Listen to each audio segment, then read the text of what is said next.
Yeah, I'm Paul Shaffer, I'm Will Lee. and you are watching the Letterman Podcast.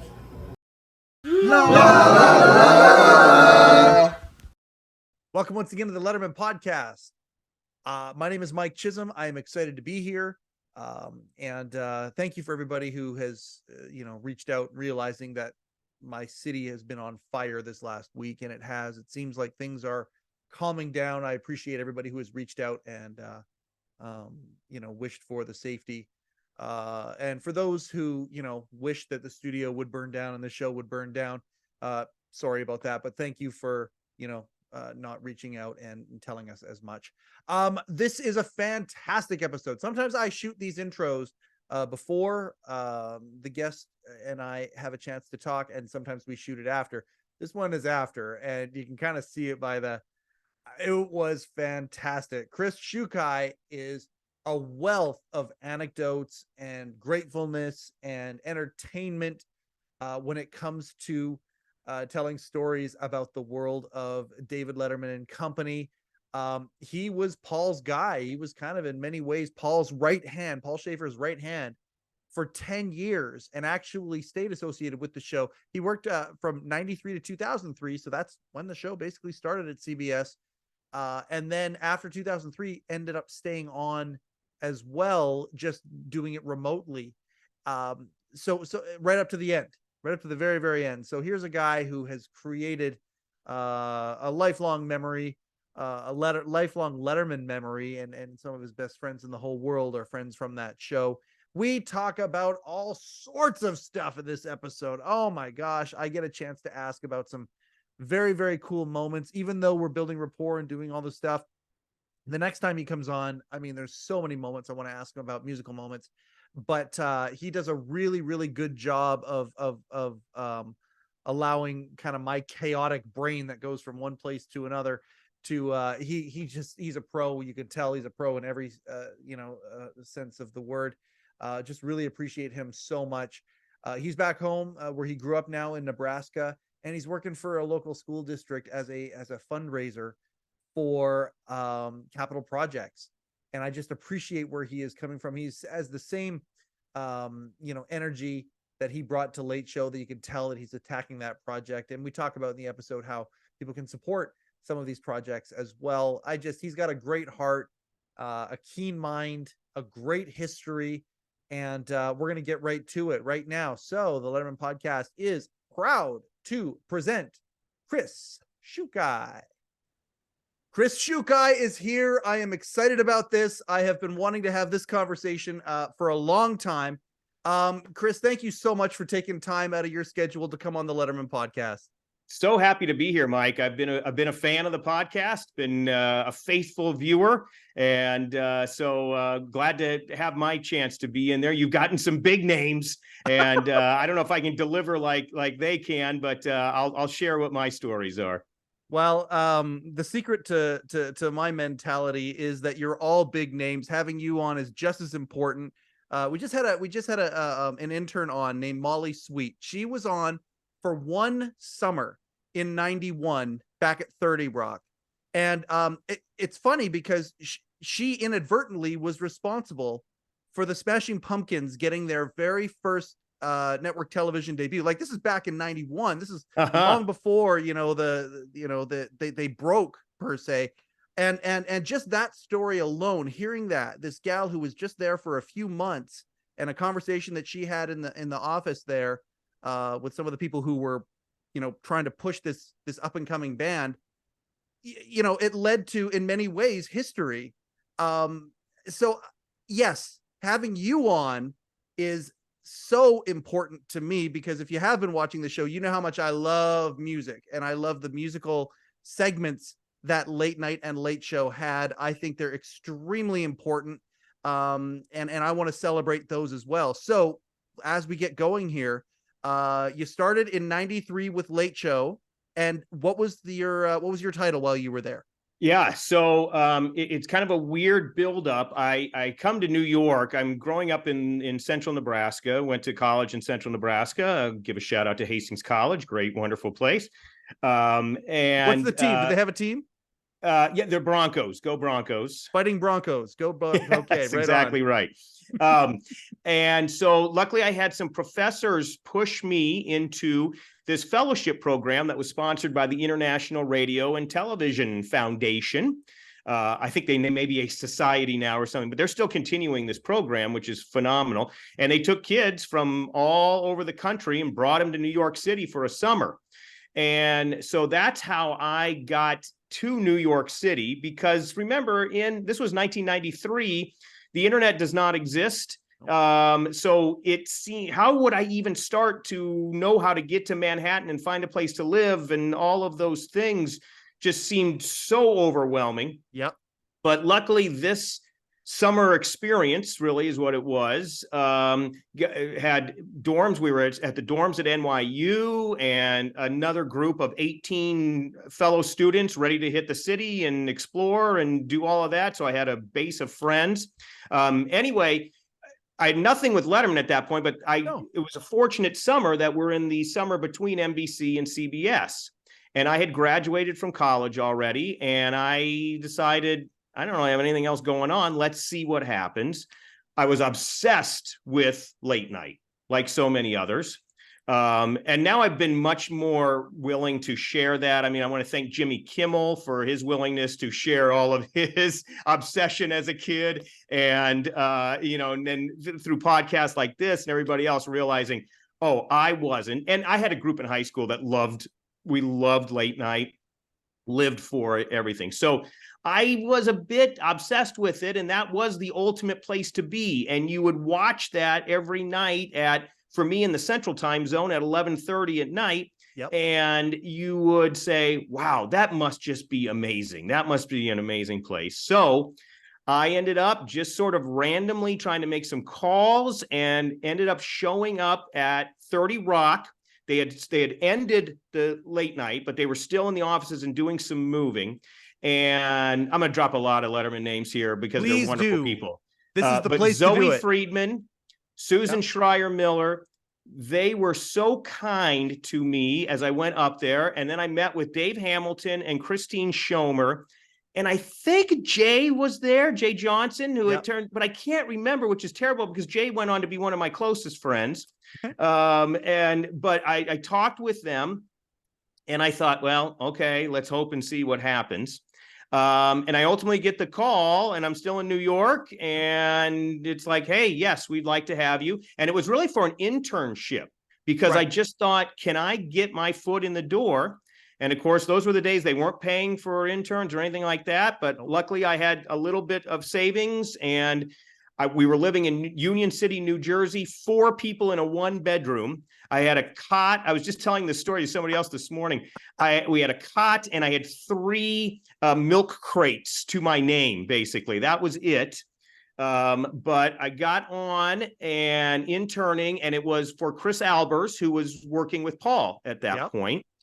So Chris had been trying to get some writing opportunities going, both at late night and ultimately late show, but got a job then in October. So they premiere in August of 30. I get there a week before. We're doing shakedown shows.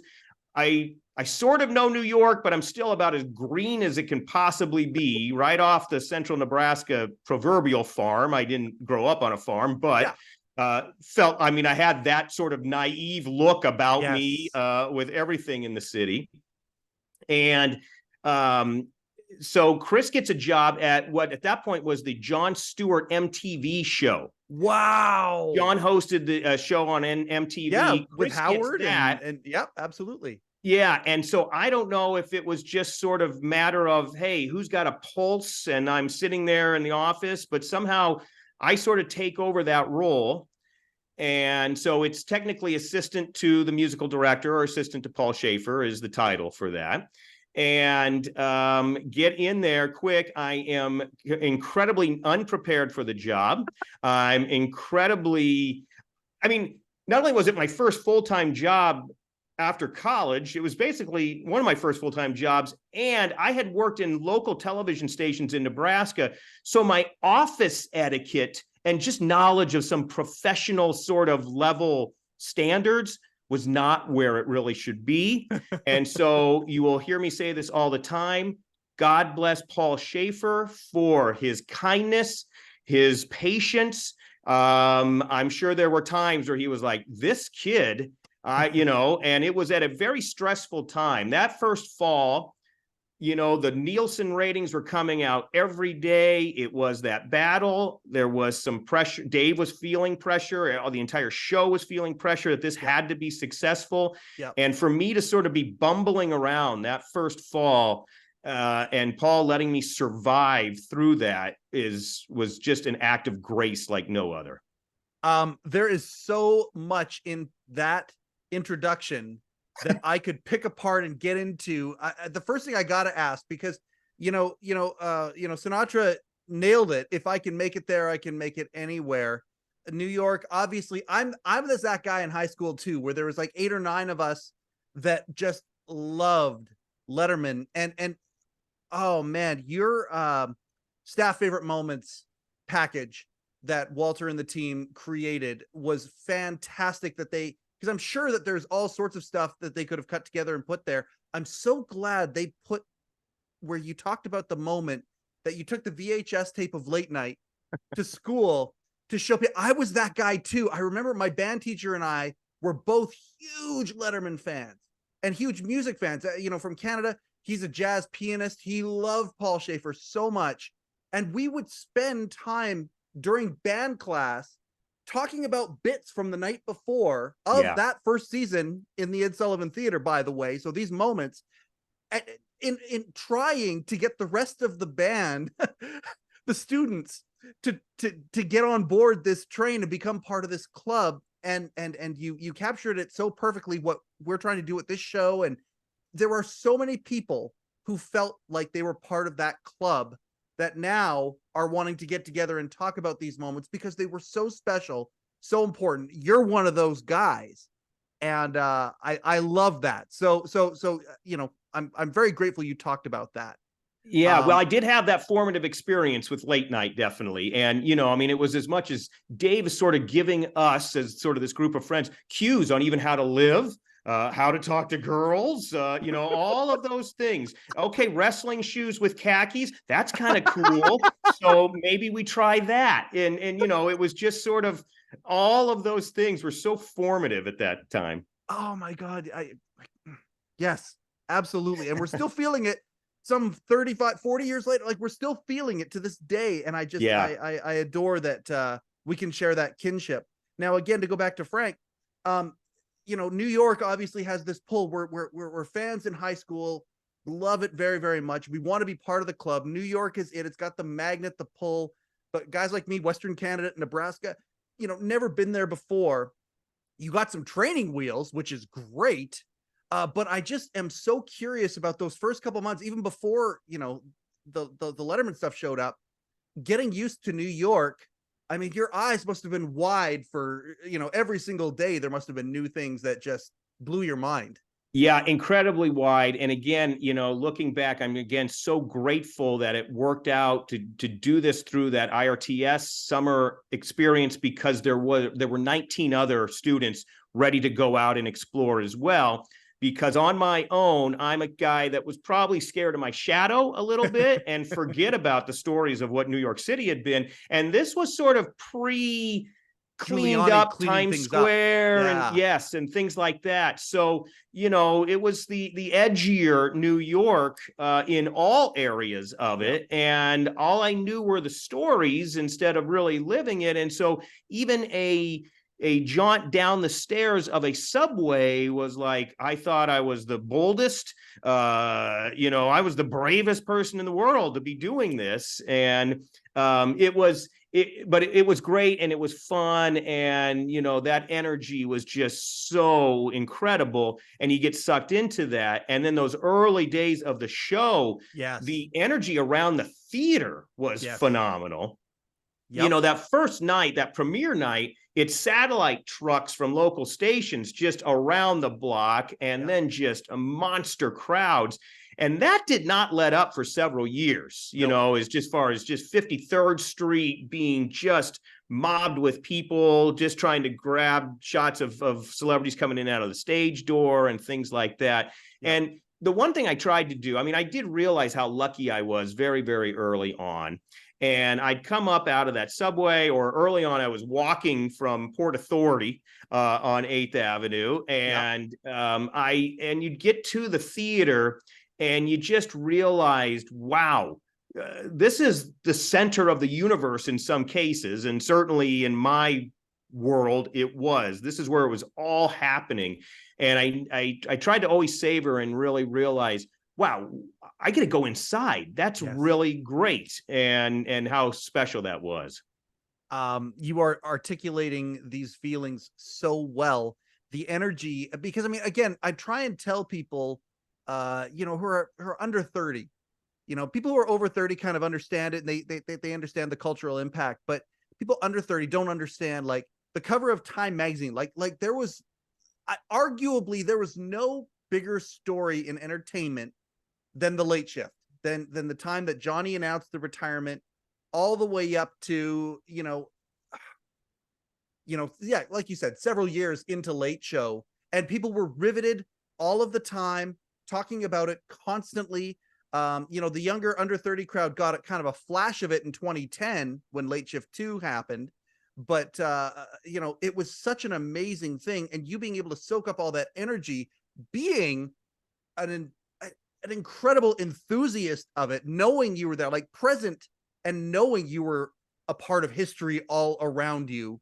I imagine that those first few weeks, bumbling, not sure, all of that, you probably worked so many hours, you would have done anything to keep that position, I assume. Like that was absolutely it. Yeah. And it was, yes. And of course, my office space, the space in the offices were nicer than my living spaces were. Again, I had 4 people. So it wasn't such a bad thing to be at work from the top of the morning until late at night. That actually worked out quite nicely because it was a better place to be. I was also going to mention, the Jay versus Dave sort of vibe was just a national obsession. Yes. And I was just mentioning this to somebody earlier this morning, but in a pre-YouTube, pre-internet world where you had to either stay up and watch it as it's being broadcast, or VHS or DVR, and some of that technology was there, but you didn't really, you wanted to be part of the conversation the next morning.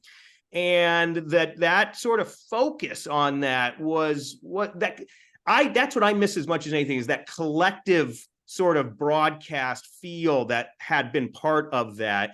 And then you had newspapers basically reporting on what Jay did the night before and Dave was doing. And they were certainly, the New York tabloids, the Post and the Daily News were, Jay versus Dave as much as they could. And being part of that sort of energy was, for me, also just exhilarating.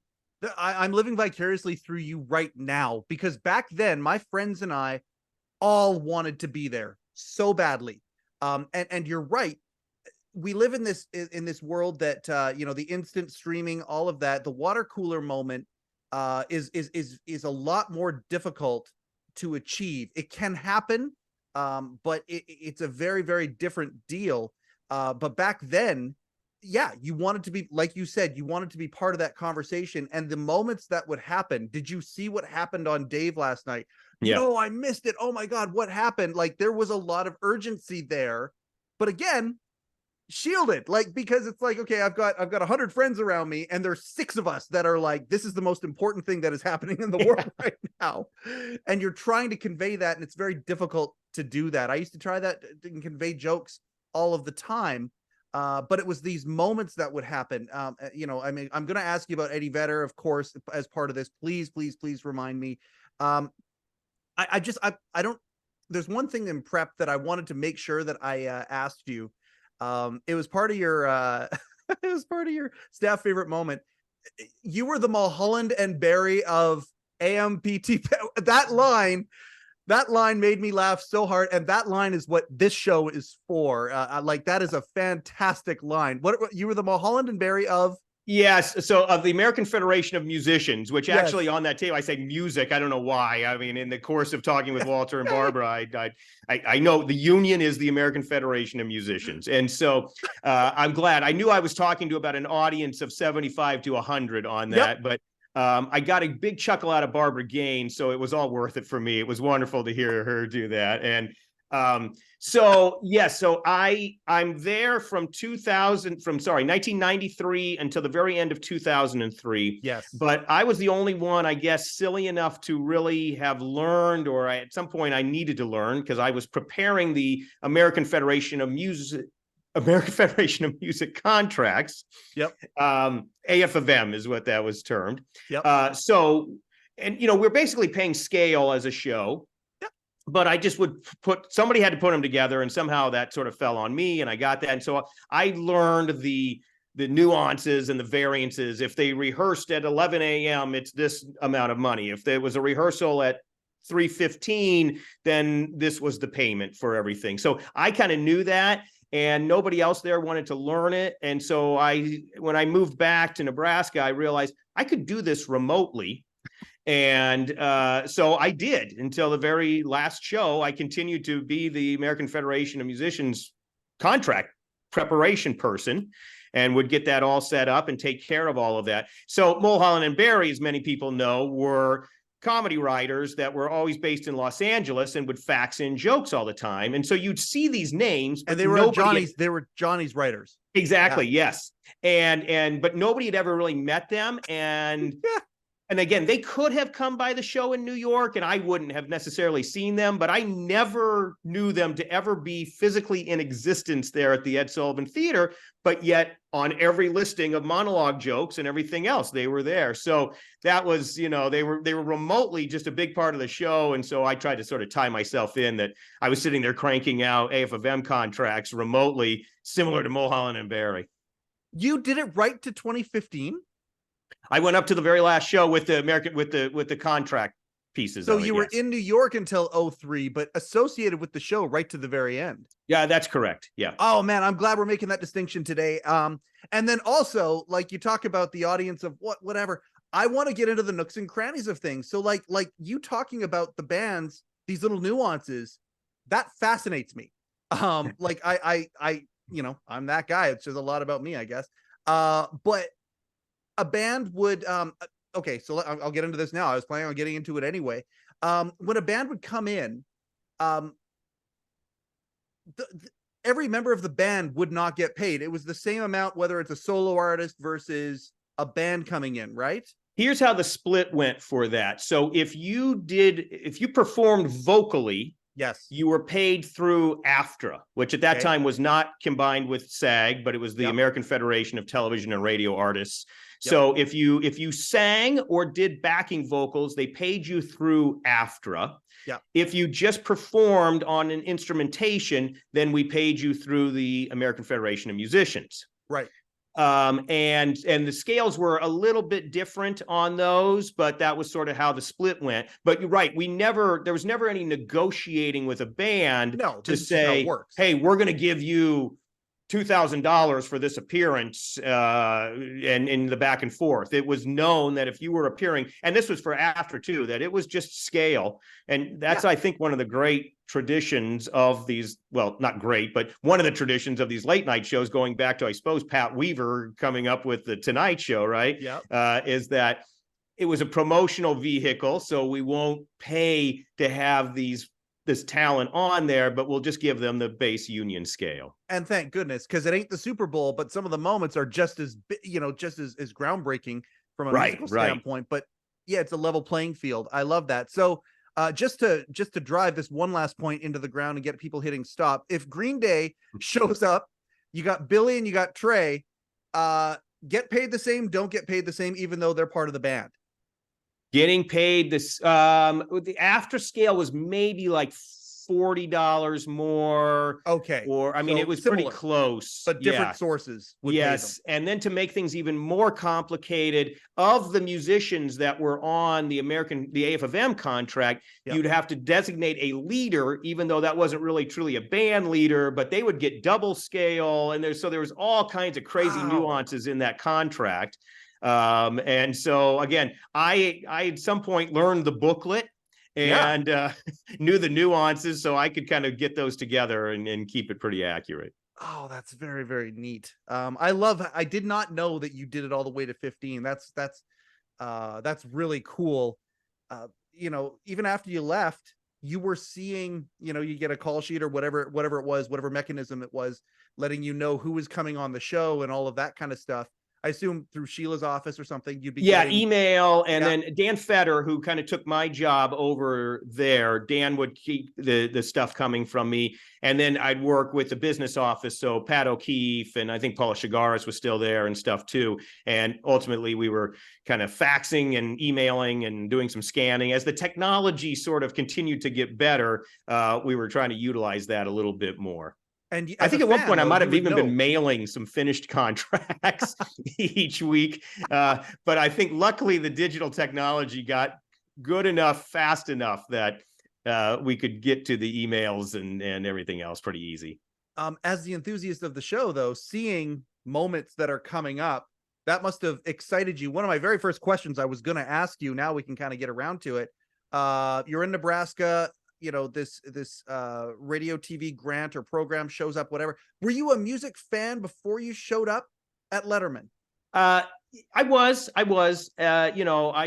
joke that I didn't have much of a social life. So I spent a lot of time listening to the radio and it was radio. I mean, and I'd go out and buy CDs, and I'm hesitant to always say this because some of the Late Show friends know this, but I might have had this sort of mobile DJ service when I was in high school and college, and we'd go around and play high school dances and college dances. And so, I knew I was living in the top 40 for a while. Oh my God. But here's the lessons that I learned, though. So I thought that I had a pretty good sense of current popular music. Yes. But then you go and you get into what I call the master's world, which is Paul's head and his knowledge and goes back to the 60s. And of course, the Phil Spector sort of wall of sound that nobody in the world to this day can recreate like Paul could in getting that, making a live piece of this thing that was only really supposed to happen in the studio. Yes. Just so phenomenally. And so I had a lot of learning still to do. I thought when I came in that I knew popular music, but boy, and his knowledge of just songs and songs that weren't necessarily, again, in the top 40. So it wouldn't have been on that mainstream AM and FM that I had been listening to. There was a lot of learning curve for me from that, but boy, he knew all of that. I'll tell you this. I love talking to people like that. We've had Will on the show. I've talked to Will quite a bit. And I feel like because guys like that they're like you say, they're so far down the rabbit hole. And I love music too, always have loved music, to be able to even just hang in a conversation. Like we had Harvey Goldberg on.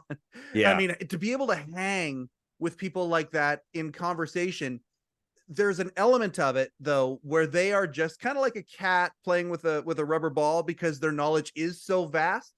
And if they'll even let you talk music with them because they're just so far down and they know the mechanics of it. They know right down to the, this person played on this in the studio for this part. Like they just are so, their knowledge is vast.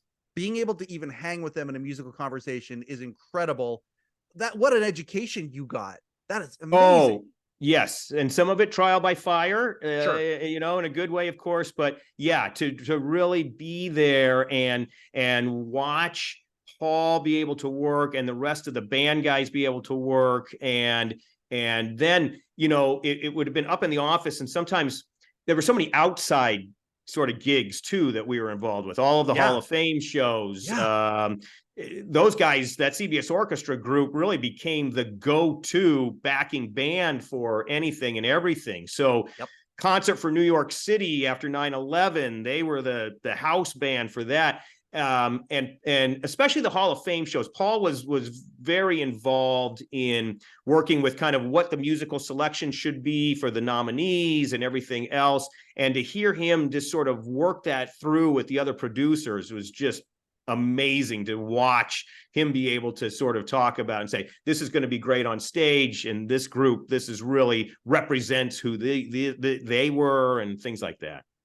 I love that we're talking about this. And for those who want to know more about that, Paul's book really does shed a lot of light onto the Rock and Roll Hall of Fame stuff. The next time I have him on, I want to go into that a little bit more and talk those amazing moments. And I mean, again, just to put the exclamation point on what you're saying, that band, I mean, when you consider the artists that they have worked with and the moments they've been a part of, I don't know that there are other, like I was saying this to Will the other day, I don't know if there are other musicians on this planet that have been more involved with big artists, big moments, and also little ones too that people don't even know about necessarily. You go and watch Paul and Will perform at the Bitter End with Oz Noy in New York, like all these little moments too. I don't know that there are musicians other than those 7 or 8 that have been involved more than them. It's just incredible, and at such a breakneck speed. And then the other part that I've said this many times, I would love to expand and have a second podcast called Live on Letterman, because the business end of things, especially near the end of late night TV, they weren't even looking at some of these musical moments, as they weren't even checking the ratings on them and things like that, because taste had spread so much. But when you're a music fan and you see all of these amazing moments that are just getting, for lack of a better term, thrown away because there's a new show tomorrow night and all of that, and it's the last segment, these are some really important things, some played by extremely important musicians, musical history in many ways. And this is the stuff that I think we need to revisit. So I think I've got a brother in that. Yes, yeah. And you talk about the band, and it's that range that they were so amazing. And you're so right, that breakneck speed. And when we would bring in subs or have to have somebody else in, I think they were always surprised at, wow, how fast this comes together. And Paul would often say, I would hear him say, that Saturday Night Live was actually less live in a lot of cases than Letterman, because they had gone through a full dress rehearsal and there'd just be much more rehearsal opportunity. And Late Show was just felt live because it was, you had very little time rehearsal wise. And then of course, anything could happen. It was going to go any direction that Dave was going to go, and you better be ready for all of that. And of course, Paul that's where his genius was being able to take those areas, and Dave goes off on something and be able to just ad lib at any time at a moment's notice.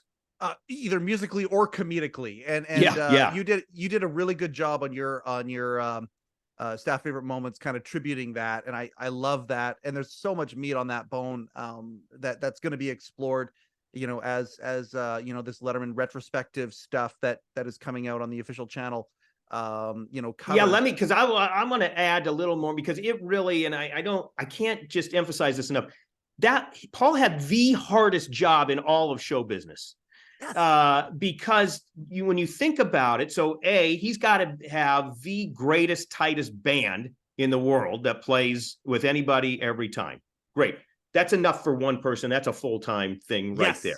Yes. Then, you also need to be able to riff with Dave and play that sidekick role perfectly, which is in itself so hard, because you either you got to know when to sit back and not take the spotlight, but also be ready with a incredible line to help save something when things are just not working out very well. And his ability to do that night after night after night is just, again, so phenomenal and so amazing. And then never mind the fact that later on, the show behind the show, which I love talking about the show behind the show. And they're funny. They're reluctant to talk about it. some of the things that he would say into the microphone that the band would hear only. Right. I love it. You never had an earpiece for that, did you? You were No, I was not on that monitor system. So Okay. I did not hear all of that. But then again, think of the logistics. So in his ears, he's got band talking to him, plus Dave's audio that he has to absolutely be. And he's got to watch because, Dave's peripheral vision was he was focused on the whole thing. So if there was too much movement, or if Dave did not feel like Paul was paying attention to the actual show, even though he's trying to prep the next break or get something up and going, Dave would sometimes call him out on that at times too. So he had to walk this very, very thin tightrope all the time. Absolutely. So yes. He's a Canadian hero. There he is, Paul Shaffer. There's our boy There he is. there. I knew you'd have. I knew that Will gave you. I brought mine in there as well. My man. And he's up here in Canada too. He's revered in so many ways. He's an Order of Canada recipient, which is the highest honor that a civilian can get in Canada. He's this amazing magnet of just electricity and talent and all of these things. And so personable and so kind and just, he's just a wonderful, wonderful man. You got to be technically his assistant for this amount of time. I got to ask, your first, you're going through the shakedown shows and all that. We could spend probably 3 or 4 podcasts just talking about the first 6 months of Late Show. But like I said, as we were going back and forth, our first one is building rapport and all that. We can start digging into the moments later for future episodes. But I do want to know what a day was like. So if you were there after the shakedown shows, we start getting a semblance of a schedule and some routine and all of that. What time did you show up? Did the day stay fairly regular? And then we can talk about, oddball things that you did afterwards. Or was it simply unpredictable between the hours of 10 a.m. and 10 p.m. or whatever it was that you were there? A mixture of both. Okay. I think now in hindsight, there were several pieces of it that helped keep the rhythm and the routine daily, which is so vital to just getting that on the air. So when we started early on, I think the production meeting was at 11 a.m. And so I would be getting in around 10:15 or 10:30. And then, do some odds and ends and stuff like that, but then get into the production meeting. And I'm notating then everywhere that we need music. Now, obviously, each show, we know we're going to need bumper songs. We know the theme is going to be there, but play-ons for guests. And then the real wild card was what music for comedy segments would we need? Yeah. So I would notate that entire rundown and make that and, see where we needed stuff. And then I would get on the phone with Paul. And again, this is pre-cell phone. Car phones were a thing. So if he was driving, I could kind of reach him. But otherwise, you better be ready to go. He'll call in when he has a chance someplace, and you better be ready to go with the information. Right. And then it was just kind of dealing with some odds and ends. But the show then would sort of change as the comedy segments would come in, and Dave liked certain things and didn't want certain things. And so the music piece would sort of change from that. At that point, I think they were doing rehearsals at 2:00 for comedy stuff. So I'd sort of watch that a little bit and just sort of get a good sense of what would happen. Yep. And then the band would start at 3:45. So I'd make sure around 3:30 that people were getting in and everybody was where they needed to be. And also, if there were changes or anything like that throughout the show that needed really extra prep from the band or something, I'd be reaching out to them before also. Again, pre-cell phone, so a lot of beeper usage. Yeah. Just trying to get 7 people and talk to them was a bit of a challenge always at that point. Yeah. But the comedy rehearsal would end at 3:45. And then we'd have the band would come on, and they really only had 15 minutes for the cues portion of it, the play-ons for guests, and any of the comedy music that they needed. Really 15 minutes. And then at 4:00, then the feature band would come on. Right. And if the guys were working, if the CBS Orchestra was playing with them, then they'd be part of that. And sometimes it was just a feature band, and then they would go and kind of do stuff. But I would then, during that 4:00 hour, I was the somewhat notorious stopwatch runner because they were so adamant. 3.5. That 3:30 was a magic time for what that length of song would be. And the producers did not want to budge early on with that. That got looser as the show went on, but initially it was 3.5, and it was like, don't kill the messenger, sorry, but they did not want it to run. So I was the stopwatch runner on all of that, but 4 to 5, and it was a hard out at 5 o'clock. The audience was going to come in, and again, it was treated like a live broadcast, which in essence, then that's where I think was so important, because you would have you never felt ready. And so you could drag it out until 7 o'clock and keep an audience going and whatever. So 5 o'clock, doors would open, we're done, and you got to get ready because it's going to start. And so then the guys would go up and change. I would get final sort of notes from the producers on changes and get a revised rundown. Then get the band down by around 5:15, 5:20. Then, Eddie Brill or, Wally, I can't remember his last name now. The warm-up comic, though, whoever was doing the warm-up stuff. Would do some stuff with the audience and then bring the band out. They'd play 2 songs. We'd do the band first and then bring out Paul separately for the second song. So I'd go up and make sure he was ready to go and keep him time cued and everything as well. And then Dave would come out for a short warm-up as well for what was a 5:30 on the dot start. And again, no budging on that. We started at 5:30. And, it was painful at times because you were scrambling. But again, in hindsight, it was so important to keep that rhythm and routine, because otherwise it does become like, I don't know when we're getting out of here. I don't know when we're going to be able to do that.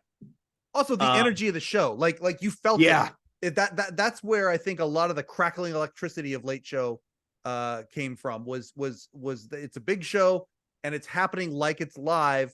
And if there are screw ups, we're going to put the screw ups in there as much as we can, especially if we can massage it or edit it right. So it's, so it's comedic, and some things don't work out. We're going to celebrate that. And so, I think that live aspect of it was so key for it. And, I think it loosened up maybe a little bit as editing technology got better. Certainly in the 90s there, it was still some hard cuts and, the digital technology was just not there. So it was clear when you saw an edit. And I think Dave hated that sort of feel and look, and it's not what you wanted to see. So going live was vital just to eliminate as many of those as you could possibly do. And then ultimately you could make it much more seamless. And I think maybe they loosened up. Again, I wasn't there for the tapings after 2003. But I think still the spirit was there that we're going to tape this and it's going to be live. The first time I saw the show live was in 2004. And I was blown away by watching, because you're in the audience and you're watching a segment happen. And it's funny, both shows that I saw live, both shows were after the Rock and Roll Hall of Fame, and there was no top 10 list because Dave decided to do a monologue about how it was a travesty that, the world's most dangerous band of the CBS Orchestra wasn't a member of the Rock and Roll Hall of Fame. And it was both shows. And I remember the first time I saw him in 2004, you have to watch so carefully, because it's like, okay, I messed up on my words. Okay. No, we're just going to take it right from there. And then he restarts and you don't even realize that that's going to be an 8-second cut in the show.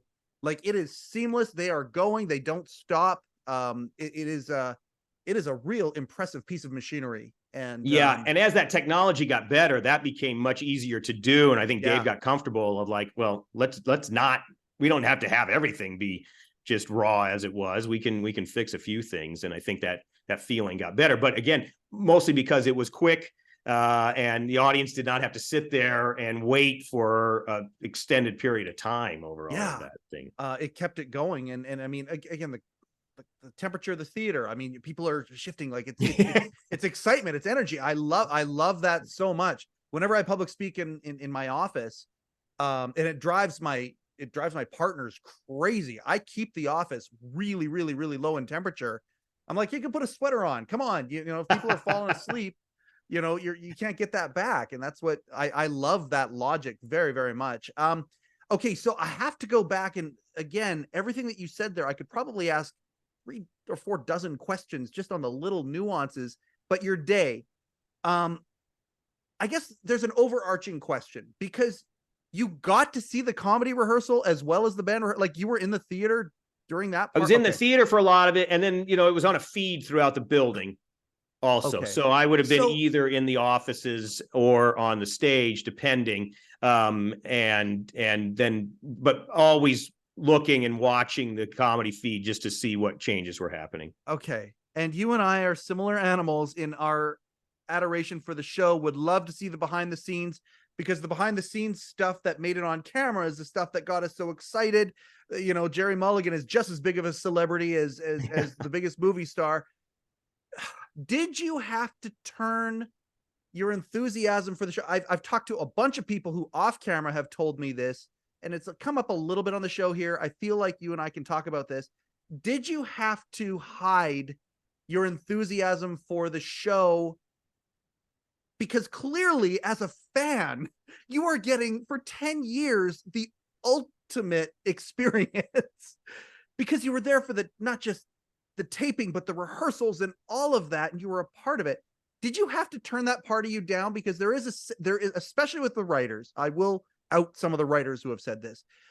There was definitely a sentiment of, yeah, it's cool not to be a fan as much, and I don't want to talk about that as much. Like, there's we had to turn that part down in being there, even though inside there's a part of them that is jumping up and down for joy for being able to be part of it.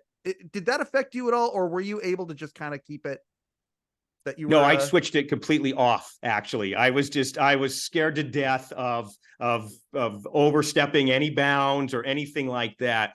So I shut it completely off. I was enjoying it at the time, but I knew that I needed to. I just felt like I got to be professional in all of this. And they're big, wonderful celebrities who I'd been big fans of, and sure, but you did not bother them and all of that piece. I'll tell you, the biggest thing, I got one giant regret, and this was not even with the show. Yep. But Dave, when the Emmys would come out and the show was nominated, they would take the entire staff, fly them out to LA. And there was this wonderful dinner at Granita in Malibu on Saturday night before the awards. And it was so great. And this was probably early on. So this was probably 94, maybe 1994, September Emmys time of 1994. And Johnny Carson stops by Granita and has dinner with everybody.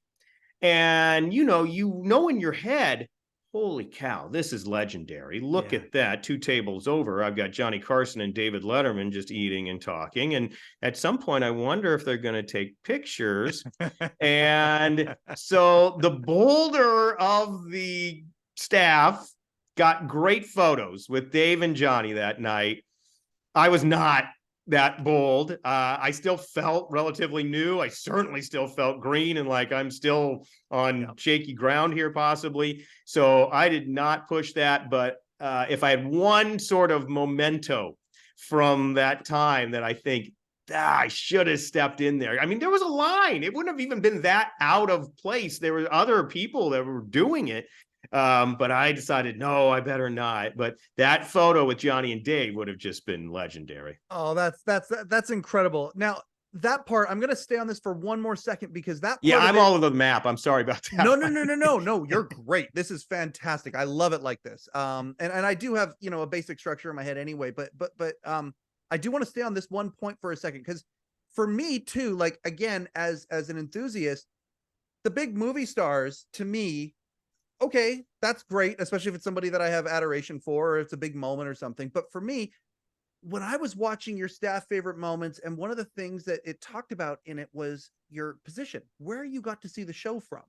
So you're kind of sitting right near the Bill Murray doors, right near the band there and all of that. And you're watching the entire show unfold for you. Those are the moments where I try and put myself in your shoes, where I would be like the kid would just be like, okay, yeah, I'm being cool, I'm professional, all of that, but it's like, holy crap, I can't believe I get to see this every day.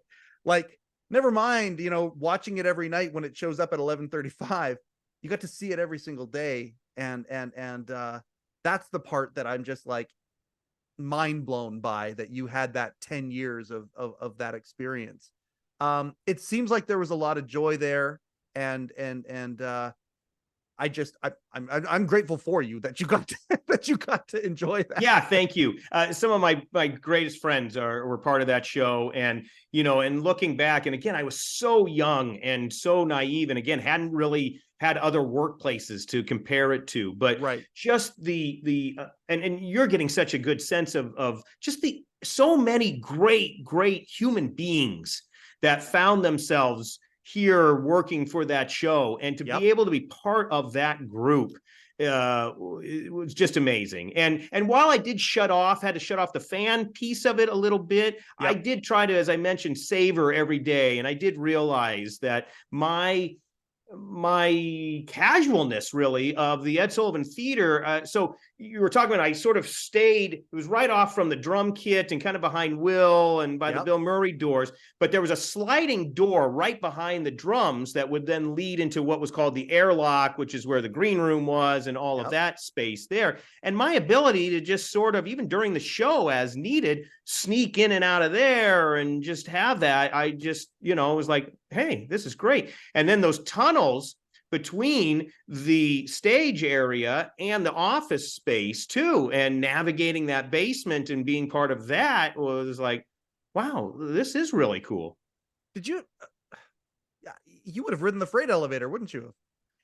Paul didn't always stay after and go, so I Okay. didn't always. So sometimes George, and that was George Clark running that thing. Yeah. So sometimes he would do that. Other times, then I'd march up the stairs to the regular elevators I gotcha. to get back up. We were on 11, is where our offices were on the 11th floor. So that would have been segment producers were up there, the research space is up there, the talent bookers were all on that floor also. Okay. Where did you spend most of the majority of the time of your day? Were you in those offices, or were you in the actual theater itself? Mostly offices. Yeah. And again, early on, because the phone and being where the phone was where I needed to be able to answer the phone, because I didn't know when the people who I needed to get information to were going to call. I couldn't necessarily get information out to them. Yeah. So the office was really the space for most of that. Now, we had great receptionists, and there was a backstage phone and stuff like that. But ultimately, it was the offices then until rehearsal, and then back and forth. So early part of that offices, and then mid-afternoon, then down in the stage area. Okay. And you're Paul's guy. If Paul needs something, you're the guy that helps to execute that and make it happen. Correct. But I'm curious to know the bridge that's built between acts that are coming on the show, and there's going to be a special moment. I have to ask about Eddie. We're gonna ask about Eddie Vedder first, because I remember being at home. You talk about me and my band teacher trying to convert the rest of the band. The Eddie Vedder moment is one that is clearest in my memory. So you got Dave for, I don't know how long it was, weeks, singing Black, and he's singing the end of Black, Pearl Jam's Black. And it's, it's fantastic that he's trying to call these musicians out. And then suddenly Eddie does a walk on, sings with the band playing Black, sings that last part, hands the microphone away, and then leaves. And it's this crazy, awesome moment. I'm curious, when that happens, how are you involved with that? Is there, I assume you are. Yes. And lots of other people, of course, as well. Of course. Yeah. But and I want to talk to them too, so we can make that happen. Let's talk to those people too. But I'll talk about kind of the lead up to it. So Dave starts to just kind of sing, because I have a bit of an embarrassing story about the lead up. Dave starts to just kind of sing, during the monologue and at the desk, and I knew my Pearl Jam songs, but I couldn't have necessarily, and he was just doing that riff on it. And so the CBS Orchestra pretty much learned everything by ear. Yep. And I know you had Tom on, and Tom was doing a ton of arranging. And as we sort of got into the Of horns, course. they would scratch out their own stuff. But a lot of what happened was still the old school, where those guys were just drawing up sometimes what were called Nashville charts with chord progressions and things like that. But they were just doing their own stuff. So my role in a lot of cases was there was a CD player in the back. And if you see some of the shows, you'll see it sits there. It wasn't professional. It was a consumer model. Yep. Boombox style sort of thing, portable CD player.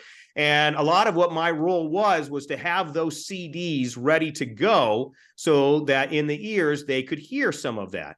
And Paul had gotten that so he could play during the show if he needed a reminder of stuff. Yep. So Dave starts sort of singing this song, and Paul then says, "Can you get that?" And so I run upstairs. We have a whole big giant drawer of CD stuff upstairs. And I run upstairs and I grab that. So I know the album, but I don't know for the life of me what track he's actually singing. What song is that? I do not know. Oh, and it's the end of Black too. So you're not necessarily going to see that if you go through all of 10. Yes, I hadn't gone Yeah. through there. So who saves me? And you had him on. Tommy Ruprecht was working research. He knew that album backwards and forwards, and he luckily guided me on there. But then you're right. It's like, well, where is that point on there? And at the beginning, Paul's trying to listen, and I'm going, oh, please, let's just find this so we can do it. So the band had gotten familiar with that song because Dave had been singing it, and luckily I figured out which track it was. And so they had been sort of comfortable. But then at one point, and I'm sure this came through Sheila, and they said, hey, we're going to have Eddie Vedder come in and do this. And so they would try to do a quick rehearsal in those 15 minutes. So even for things like that, it's still within that very tight window of time. And so Eddie would have come out. And again, I'm going off memory, so not under oath here. If I mistake it to any late show people, I'm sorry, but this is how my memory is, how it happens. But we would rehearse that and him coming through and doing all of that just within that tight 15 minutes and kind of work that out and which section and how that's going to go. And Eddie, here's where you're going to kind of stand and you'll come through those doors. And it really is as tight and as quick as that. And I think, and I feel like that kind of came together, if my memory serves right, somewhat last minute, being the day of or something like that, that we didn't have it on any sort of prep tapes that I would have distributed or anything like that. It was sort of, hey, this is going to happen this day, so be ready. And then we had that tight 15 minutes to try to work with him in addition to all the other cues. And it came together just as, in some ways, as hard, but yet as simple as that. It's such a, for those of us, those of you out there who want to know a little bit more about this, on Don Giller's, I'm almost positive it's on Don Giller's channel.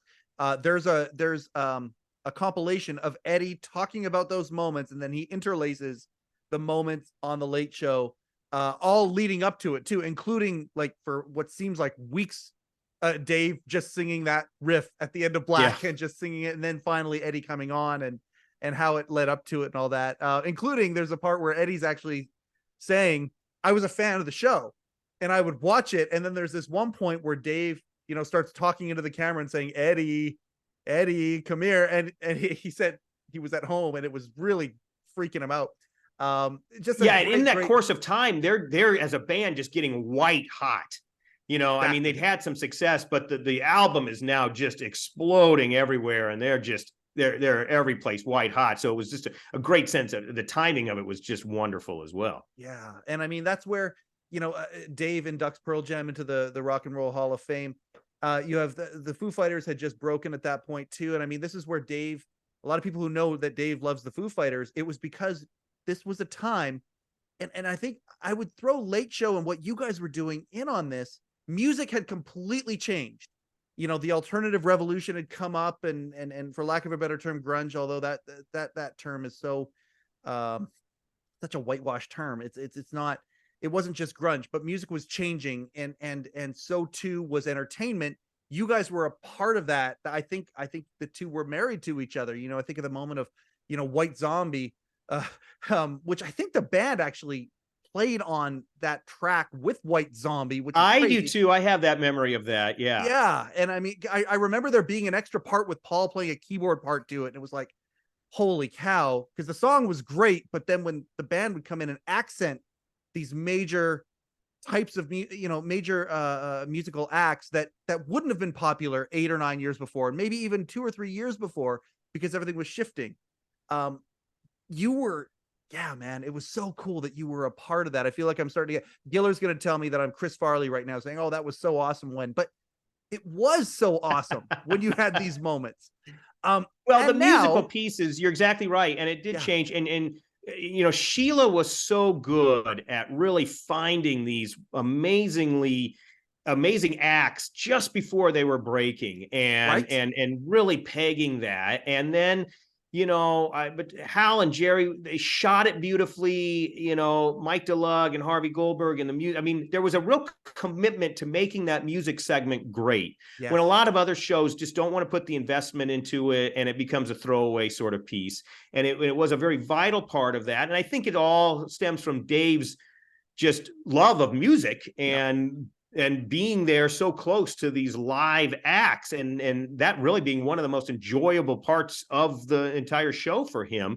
And it all kind of led from that piece, but it was this team that really could put together great music. And then knowing for Sheila that no matter what happened, Paul and the band were this amazing backup. So again, some bands would come on and they could just work independently. Other times though, she knew that she could book anybody and they would make that work. And as hip hop got larger and you were working with tracks, but Paul's commitment to keeping stuff live and again, taking stuff that was only designed to be in the studio and making a live performance, whether it was Phil Spector or LL Cool J or other hip hop acts, he just was a master at that.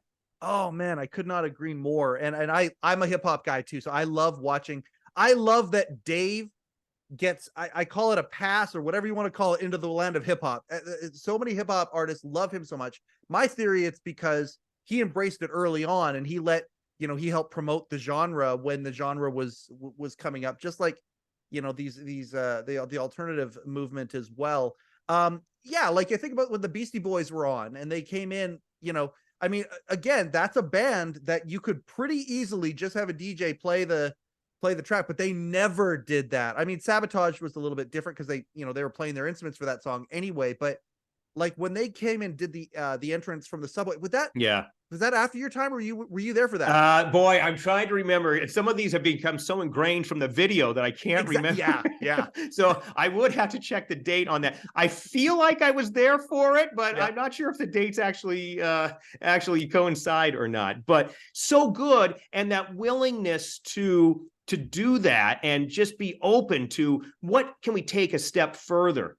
And I always tell people, Late Show was the first one to do the outside concerts. So the 53rd Street concerts were well before the Today Show and Good Morning America were doing any of those. It was Dave and Late Show turning New York City into a playground that then opened up all the other changes with Total Request Live. I mean, there was a time during the 90s when you could just bounce between broadcasts in New York and it was great, but you'd be at 53rd and Broadway and see Late Show and then go down to Total Request Live down Broadway. And then Good Morning America moved into their space on Broadway and the Today Show had the Plaza and stuff like that. But I think really Late Show was the predecessor of all of that. And I'm sticking to it. Whether or not that's accurate or not, I don't know, but I'm holding to that. So okay, the VMAs are like a religious experience for me, not so much now as they were back in the day.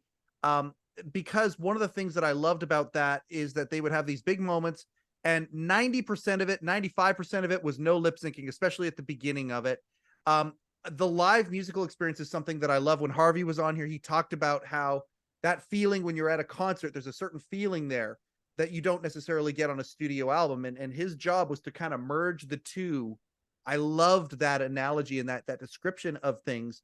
And the thing that I love about Dave is his standard is so high. When the best guests that he had are the ones that are preparing for their appearance 2 weeks beforehand. They're shooting something, or they've got, an anecdote or a story or something with them where they're really, really thinking about it.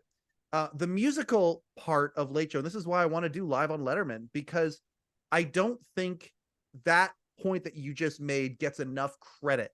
I think, the fact that they had a high expectation, and we're not just going to have TV on the radio, even though TV on the radio are awesome. We're going to have TV on the radio on the fire escape playing. And it's not a matter of, oh yeah, are they going to lip sync? How much of it's going to be processed or whatever? No. We have a very high expectation that the performance is going to be very, very good. Just Regina Spektor just playing with a piano, or James Blake coming on and doing all of his looping live, like really, really big stuff. And then of course the guys like Paul McCartney on the marquee and things like that as well. I mean, there must have been moments. Okay, now that I know that you were associated with the show officially from 03 to 15, there must have been moments that you would have seen that you would have said, oh, it'd be cool to be there for that one. Yeah, well, McCartney was probably top of that list. Yeah. I mean, that he had always been a dream get through all the years that I had been there as well. And, the marquee, comedy, music, everything. One of the great things about Late Show too was if you could dream it, then a lot of cases you could do it. And I think Rodney Rothman probably talks about that from the comedy standpoint, that I got to get him on the have show. a lot of limitations. They were willing to put some budget out for stuff, and ultimately, within reason, but ultimately, if it seems like a cool thing to do, then we're going to do it. Yeah. And that culture permeated through everything. So the marquee had been sort of this, could you perform? What would that be like? Yeah. Now the city was willing to close down 53rd Street without a lot of pain, but they didn't like to close down Broadway. That better be big. And that ultimately, I think, drove sort of, hey, this better be big, and we got to wait to do a big marquee thing on there. It was because, the city was not wanting to shut Broadway all the way down. 53rd Street, no problem. Great. Let's do that. But if you wanted to shut down Broadway, better be something big. The first time I remember the marquee being utilized, I don't know if it's true or not. But the first time I remember it was Regis and Dave smoking cigars on the marquee. I think that's the first time maybe it was utilized. I could be wrong. Don will, I'm certain, correct me on that, and there was maybe one other. Yeah, we need Don's on this. There was maybe one other band even before McCartney did it that may have done that. I feel like Rage Against the Machine was someplace that they shut down Broadway, but I don't know if that was on the marquee or under the marquee. Yeah. But I don't remember that, because ultimately what they had to do as well was bring some other load-bearing holes in to make sure that you could get all of that weight out there. And so that became a whole other construction project also. We got to switch over now to how much you were on screen, because you were on screen a lot. You had a lot of on-screen appearances in comedy bits and things like that. I've talked to many of the writers and asked them, what was the secret to getting a staff member? Like which staff member would you choose? And there's all sorts of different reasonings, and many times it's random. Many times it's that was the closest person. Hey, get in here, that kind of a thing. How freaked out were you the first time? Was it on microphone? For a letter segment or something like that, where you're on microphone and Dave's saying, "What's your name?" and you asking him a question. Was that the first time you were on camera? No, thank goodness, because who asked for it was the most stressful one you could possibly do.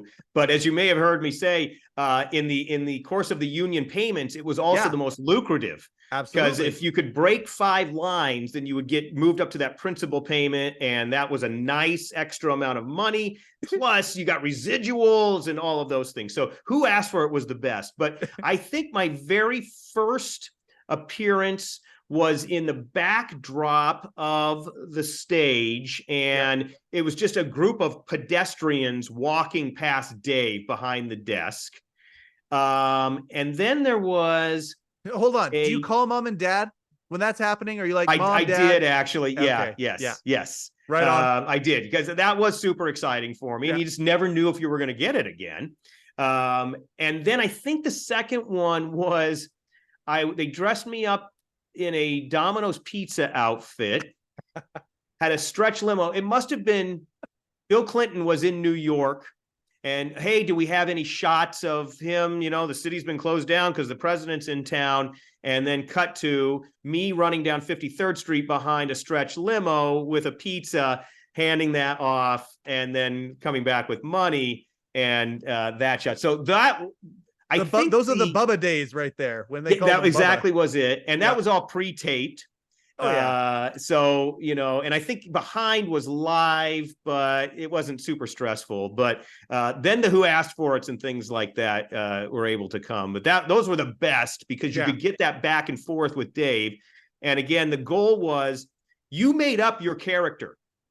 So you came up with a fake name, a fake story, and all of that. And I don't know this for sure. This was just always in my mind and sort of late show lore. Yeah. But Dave wanted to see how good you'd thought through your story and see if he could trip you up.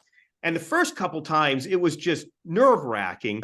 Ultimately, again, this was the wonderful group of people that were there. I just decided, hey, that band, they're on my side here. And look, there's Corky, his stage manager. He wants me to succeed here also. And Dave, this is going to be fun and back and forth. And anyway, those were great. Going back to how you got cast, I never knew. I never, ever knew. So thank you to all the writers who put me in spots. I had no idea why. You could never really lobby for it or campaign to be in it. That was also thing, like not liking the show. It's kind of that same thing. Yes, I don't necessarily want to be on camera. Like, yeah, if they felt there was that desire to be on camera, then no, you can't do it. So you reluctantly took it and did it. But I never figured out why or how I was cast. I got into a whole routine of rat sort of things. There was a New York Post photo from a Dunkin' Donuts where a mouse was crawling through the donut piece. And so we did this. This was another pre-taped bit, but we did this one where I'm a Dunkin' Donuts employee and Dave wants 2 glazed and a mouse. And so I got to hold up this live mouse and do that. And then somehow this never saw air. So this is the worst of everything. You never get any payment for it. It was a pre-tape piece, but I'm laying in this circle of all of these rats. Oh my God. They're real. Yeah. And that was almost too much. That was the time where I thought, I don't need to do this. That's okay. And it didn't air. No. So there was no payment for it. I laid in this disgusting group of rats for about 20 minutes and got nothing for it. Oh, God, that's so funny. So let's go. The Domino's, you're in a Domino's outfit. You're chasing after a limo. Obviously it takes time for you to change into it. It takes time to set up the shot. It takes time to, so you're also Paul's assistant. Yes. What are you missing to do that? And was it just, you just got into a rhythm and you knew kind of where people knew where the holes were, or was that produced on a different day? No, it was during the afternoon. And so it was just letting people know where I was. And again, the grace of Paul, he never would step in when he knew there was an opportunity for additional, as sometimes he'd call it, you can get some extra bread out of that. Oh, that's great. And he would never step in the way of those opportunities. And he was always grace and kind about letting people do that. Obviously, I also had some intern help. So, you try to use that piece. And then late in the show, we had a second person kind of in the office, also a paid person that was there. And that's how Dan Fetter started with me. Actually, he started as an intern, but then he was kind of the second assistant part of that. So there was a little more flexibility then to do some of those pieces. But you're right. Early on, it was, please don't let there be a big thing that happens. And thank you, Paul, for letting me be a part of this. Okay, so we're going to go back to Paul's kindness now for a second here, because one of the things that I was just thrilled to learn, and it just hit my heart, and every time I think about it, it hits my heart. Paul would, you talk about royalties in music, and again, I want to pick your brain about this stuff too. Like, oh my gosh, and I can't wait to have you back on. I can't wait to talk more about this stuff. I want to pick your brain about the ins and outs of musical, being able to publishing and being able to play tunes and stuff, because Paul would sometimes know that artists might be having a bit of a hard time, and he would play their music on the show so they would get a payment. you were part of that because you were part of the guy that I assume that these checks that you would go out weren't just for the live acts. Were you part of it for the rights that you would use when? I did the music clearance list. So we were treated as a live show. So the only things we ever sort of pre-cleared were bumper songs. Right. Because then we just had this list of 200 songs that Paul could look at and call out at any time. So we would pre-clear those. The network, CBS, actually did the clearance. All of the actual payments and stuff like that were handled through CBS. But I would then do a cue sheet every night of exactly what was played and the length of time and all of that. And then send it over. Submit that. Yes. Okay. And then Paul was one of the things that he learned very early through his Saturday Night Live experience was even the smallest song that's on there, register that, because shows could last for 50 years in repeats, and you want to have that music at least helping to bring some income. So he was always great, and sharing that with the band also, just for the quick little comedy songs and stuff that would be written. Yep. And then I would help with the registration of that through, Paul was in CSAC, SAC was the performing rights agency that he was involved in, but ASCAP, BMI and stuff like that. Yep. So I would also assist with registering those songs in there and getting those attached then to the proper publishing and composers. So sweet that he would play, people's music just to get them a check and things like that. I adore that. You were part of that process. That's beautiful. It's such a genuine act of kindness, for a fellow musician that I adore that. That's such a great thing. Okay, so we'll go back to comedy stuff that you did.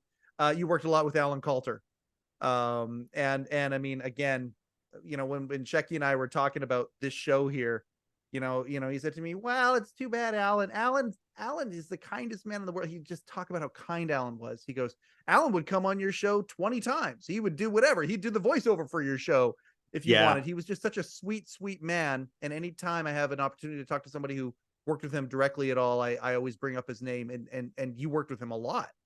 I did. Luckily, he became a go-to for so many comedy segments, and they just knew that it was going to be gold every time. And you could write, and I think Carter or Craig or, I had mentioned about this too. You could write anything, and the more ridiculous it was, the more he'd commit to it. And so just to watch that happen and his commitment to all of that, but then off of that, just the nicest guy in the world, would do anything for anybody. And as a guy who at one point thought, hey, maybe voiceovers would be my future, a guy that could really do it, and watching him work and how just brilliant he was with that microphone and getting that sound going was amazing. A master at his craft. Yeah. I'm gonna note this out right now. Again, the one thing I love about this show is the intangible, when things just organically kind of connect to each other between guests and things. Last week we had our boy Chris Harris on, phenomenal writer, awesome guy. And I asked him about some of the things that he did, maybe an extra or two or whatever. And he said, "Oh, there's one that I'm really, really proud of." And it was the 1-800-COLLECT, the Saving Private Ryan mashup. Yes. And I said to him, I said, "I know it's in Don's tribute to Alan, but I'm almost positive it's also on the someone's staff favorite moments or something." And then prepping for you, it's like, yeah, that was you were in that. And Chris is very proud of that. That was the production on that, for that one joke to meld those two things together, and it gets more ridiculous and more ridiculous. Was that the most produced segment that you were a part of? Yes, by a long ways, actually. So yeah, I was gonna say that point then. Yeah, so early on, again, we're taping Monday through Fridays, and then at some point, and I can't remember exactly the year, 95, maybe 96, we go to 2 shows on Thursday, and using Friday for kind of those pre-tape remote days. Much had been similar to what that NBC schedule had been. Absolutely. So this was a Friday shoot. And we went up to Inwood Park, which is very northern tip of Manhattan. Yep. And it is raining cats and dogs, and it does not let up. And Jerry is in there with Chris Harris ready to go because this is going to be Spielberg for them. And there's pyrotechnics and all of this stuff ready to go. And meanwhile, it just continues to rain. And we didn't have trailers or anything like that to escape to. We're just standing out there getting poured on. I had actually forgotten until Walter put the clip on that I did have that fake meat that was supposed to be my guts in there. So I'm holding on to that as well. There's not even a place to sit to set that down. And ultimately we run through it several times, and then, all right, we're going to do it with the pyrotechnics. Here we go. And by this point, 3.5 hours have gone. And I just remember I am shaking uncontrollably. And I feel like Randy Grossack was out there also as an associate director. But she starts to get worried for me because I'm just shaking uncontrollably. Anyway, we shot it and it happened, but I'd never been that cold and wet to the bone. And there's a shower. So Felicia's dressing room was on the 7th floor of the stack in the dressing room area. And then there was another just shower that anybody could use. And I got out of those clothes and Sue says, go in there and take a shower. And I stood in there under that hot water for about 45 minutes and just tried to. But that wasn't even the end of the production. That's the only time we ever did audio overdubs. So between all the pyrotechnics and everything else, not all of that audio was extremely clear. So we go down into the music room and do audio overdubs, which I'd never done before and haven't really done since, I don't think. But yeah, that was heavily produced, but great and funny and just what an experience. Yeah. Oh, and it was so good. And I'm glad it came up. Again, I'm glad it came up organically talking to Chris about it. He was very, very proud of it. And it was fantastic, but it was over the top. If I do get Jerry on here, I really want to get Jerry on here so badly. Such a nice guy. I want to talk to him about that too, because my word, running from place to place, all of the things the editing, that guy there, you want to talk about somebody who had all these hats on and was able to do this stuff. To be able to be a director and never leave the studio or the theater in this case is a tremendous thing. But to be able to actually go and do extras the way that he did and some of the other stuff that, absolutely, again, it's jaw dropping what you guys did. I don't think that there is a show that works as hard as you guys did back then and did as well as you did. Do you have time for one or two more here? Do we have a? Yeah, sure. Absolutely. Okay. Yeah. Okay. I just want to be very, very, I don't want to piss you off because I want you to come back, Chris. I'm having a blast, Mike. I'm having a blast. Thank you. Okay. So again, I'm going to go back to rehearsals for a second here because you actually got to see Dave, I think, in his entire run of doing rehearsals live, like being actually on the stage and seeing that. And I think it stopped after 9/11, I think is when that seems about right, or heart surgery. I can't remember which one for sure. But it was around that time. But no, the early ones, he was down there. And he would sometimes, so if they were going to do a phone call segment, we're going to do something, we're going to call a payphone or something like that. They'd really just want to test the phone at the desk to make sure. So he would often do prank calls. Test the phone exactly call. what I was gonna. Okay, yes. And some of the characters that you've probably seen the Tom Snyder stuff when he would call into Tom Snyder, and he was love that. The gravel. I haul rocks and gravel and that sort of thing. And he'd call zoos, and anyway, so you'd get that sort of. He'd call pranks to do that sort of thing. Of course, the catching the football, he'd play catch with Walter was the designated sort of, football guy. And they'd play catch on there and then go through the stuff and make sure it was all working. It was somewhat laid back in there with him, and just kind of go through if it was an art card piece, just making sure that everything was set. And he'd sometimes do some editing during that time, but it was somewhat laid back through most of that, or at least now again, I can't speak. Jude Brennan, Barbara, they may have different ideas of how laid back it was or not. I was in and out of there, but For me, it seemed like it was. And then you'd walk in and they were testing the phone and Dave's doing a prank call and you thought, oh, this is just gold. Yeah. Well, okay. So this is why, because I don't know if you watched Conan much or not. My golden age of late night TV was watching Letterman. I'm in the West Coast, so I watch him at 8:30 because I get the East Coast feed. So and then I would watch Ferguson and Conan depending on which order, but it didn't matter. Conan on his TBS show, they made an entire show where they would put out, either it's a Friday show or whatever, that was just pre-tapes of rehearsal footage of Conan just sitting behind his desk during the rehearsals and stuff. And there was so much comedy there because of the laid back nature of it, because the host was screwing around between, camera shots being set up or whatever. And I've heard there were a lot of funny moments that obviously there's going to be funny moments you're rehearsing the show, but I heard there were a lot of very, very cool moments during the rehearsal that help bond you all as a team and create all of these things.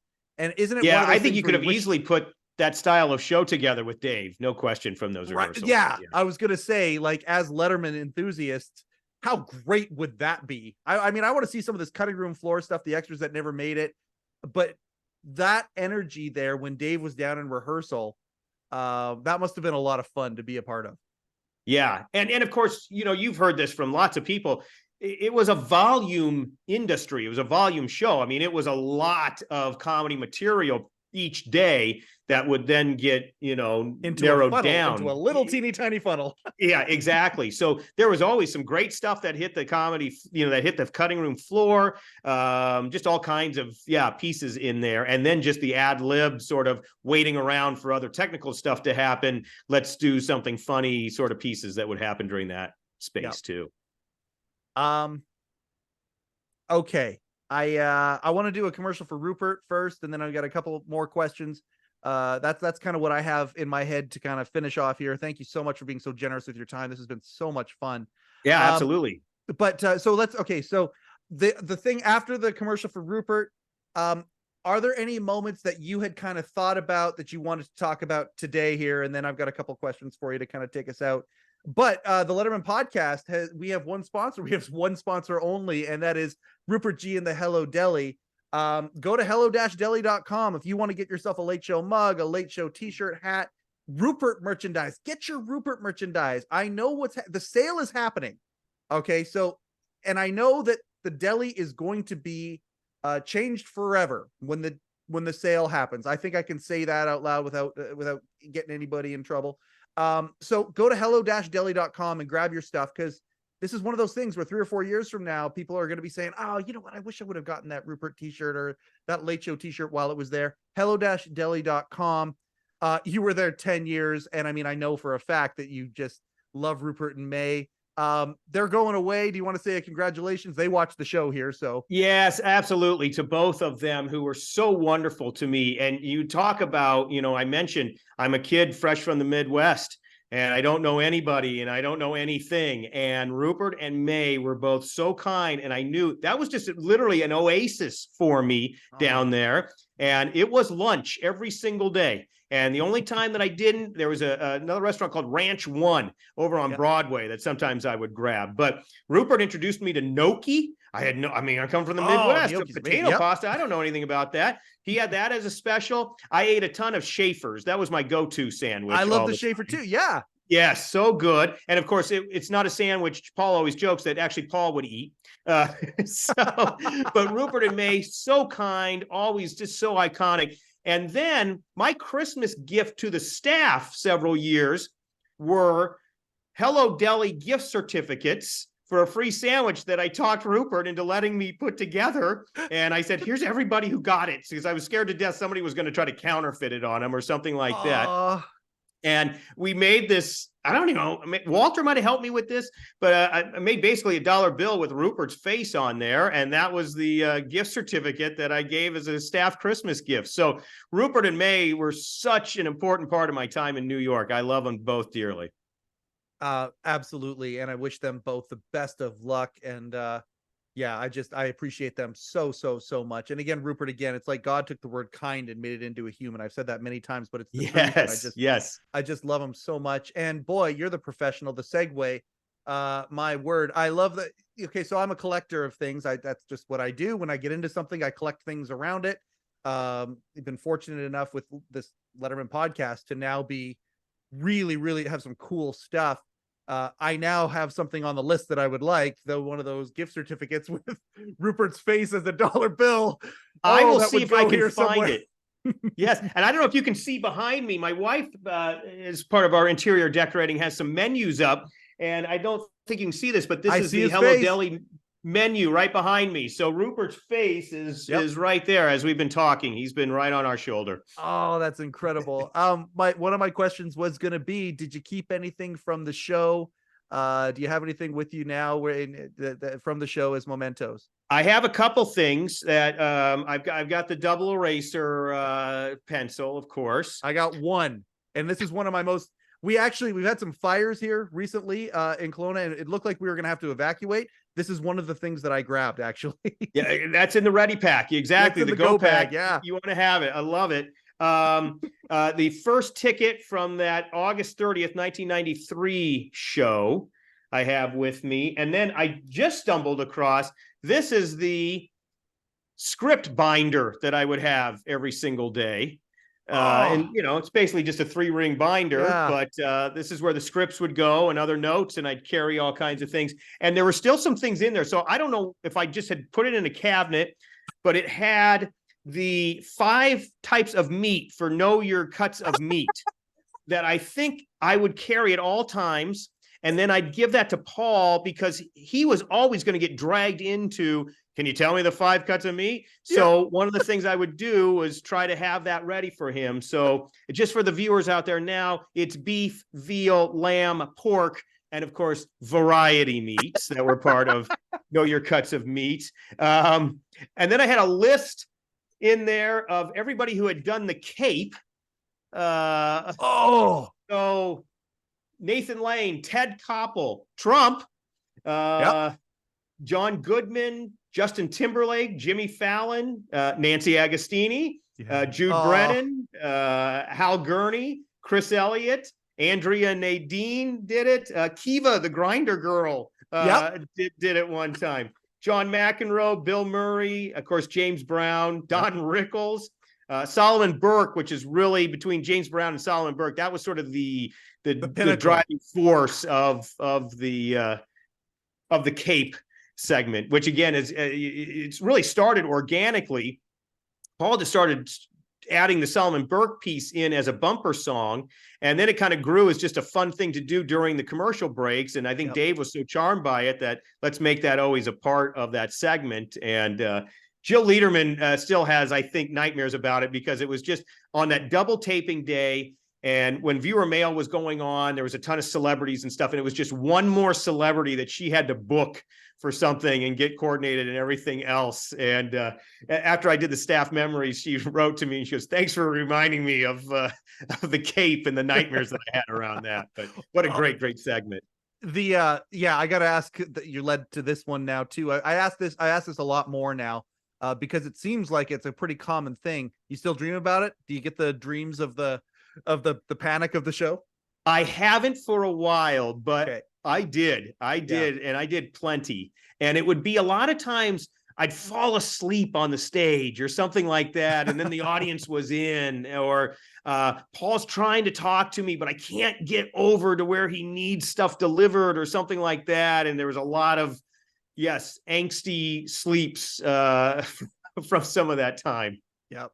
I'm speaking of time, I'm so grateful that you've been so generous with yours. Have you kept up with Dave? Have you kept up with my next guest and all of that stuff? I watch almost everything that he does. Yes, definitely. And doing that. I haven't talked to him very much at all. Paul Shocker. and I trade. Shocker. Holy cow. Yes. No, I meant, have you kept up with the content coming out? Yes, YouTube absolutely. Special, the YouTube special must have given you a very, I imagine, Chris, you would have a very unique opinion of the U2 special.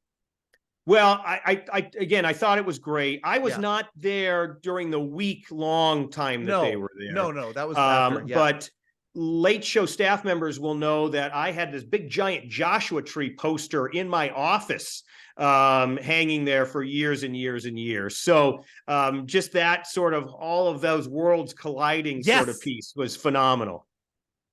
I could not agree more.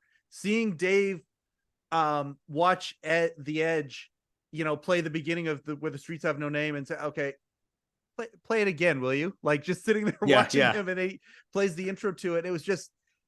I thought it was a magical thing. And watching Dave have these mashups with these artists now that he has, it's cool watching him with Billie Eilish too. That's fantastic as well. But seeing him talk to Rick Rubin, Jay-Z, of course, and some of these, U2, these legendary musical acts who have all kind of came up together, and the perspective only exists because of the legacy. And watching them have this magical, him being strong enough, he's David Letterman. I swear to God, he could say anything to anybody because of just his forthrightness, his curiosity, all these things. Being able to say to Bono, so did you ever embarrass the band with any of your activism and things like that, or some of your for lack of a better term, your antics? That was just mind-blowing to me. And as a fan, so you're a fan of U2 as well. Watching those worlds collide is a tremendous thing. If there's anybody that you would like to see Dave talk to in this current incarnation of what he's doing, the longer form stuff, is there anybody that you've thought of that you'd like to see him? Wow, great question. Well, I'll keep along with the theme a little bit. So you put a Bruce Springsteen, a Paul McCartney into that mix, and let those great interview skills talk about all of that, I think would just be incredible. Yeah, could not agree more. Was there anything else that you would prepare that you had thought of that you wanted to talk about today on your first appearance on the Letterman podcast? Well, you're kind. You're kind. No, this has been really so much fun, and I think, again, for me, the entire experience there and the chance to be with just these amazing humans, and share this wonderful experience that, again, could be stressful at times. This level of amazing perfection and product that really was needed to be there, but this group effort that it took day after day after day, and the wonderful people that were a part of that. I'm so grateful to have had that opportunity, and I continue to be grateful to have the friendships that I have from that to this day. It pours out of you. I appreciate it. Let's finish off. What are you doing now? What have you done since 2015? And are you still the Mulholland and Barry for somebody when it comes? No, I'm not actually. I think maybe I sent an email in the Colbert Times to see if they were interested, but they had their own, and that was going to work out fine. So no more. I couldn't tell you what scale is for a 2-hour rehearsal and a 1-hour broadcast time anymore. I've lost all of that. I'd have to go refresh myself for that. No, I came back. I'm living back in central Nebraska, parent of 2 kids, and I worked in higher education actually for a while. I was dean of admissions at my alma mater at Hastings College for a number of years. Go Broncos, right on. And yes, go Broncos. And now have switched over. I'm doing fundraising for the Hastings Public Schools and their foundation. So we've got a big elementary playground project that we're doing now. But in addition to what they can do within the budget stuff, we find wonderful donors to help the students of Hastings Public Schools and to do additional wonderful things for them. That's fantastic. Is there a website? Is there any shout outs that we can do to help you with your efforts? Thank you for that. Yes, hastingspublicschools.org/foundation will get you there. And so, yes, if anybody feels moved to want to philanthropically help the wonderful students of Hastings, Nebraska, we would be glad to do that. There's a wonderful online giving form there and information about what we do. Oh, that's fantastic. Chris, I appreciate you so very, very much. I'll do the outro here, and then we'll say our goodbye privately. This is why we do the show, everybody. And again, knowing someone said to me before Chris and I got together that our positive energies are going to converge very, very, very well. Yeah, absolutely. I'm fascinated by this. Thank you to everybody who has given support so far for the Letterman podcast. We appreciate it very, very, very much. Once again, I've had a lot of kind people reach out about how my city is doing after these wildfires and stuff. Thank you for all those kind words. We really appreciate that. Things are getting better and better and better. And so thank you for that. This has been another episode of the Letterman Podcast with Mike Chisholm. Coincidentally, I am Mike Chisholm. Thank you and good night. Overcoat and underpants.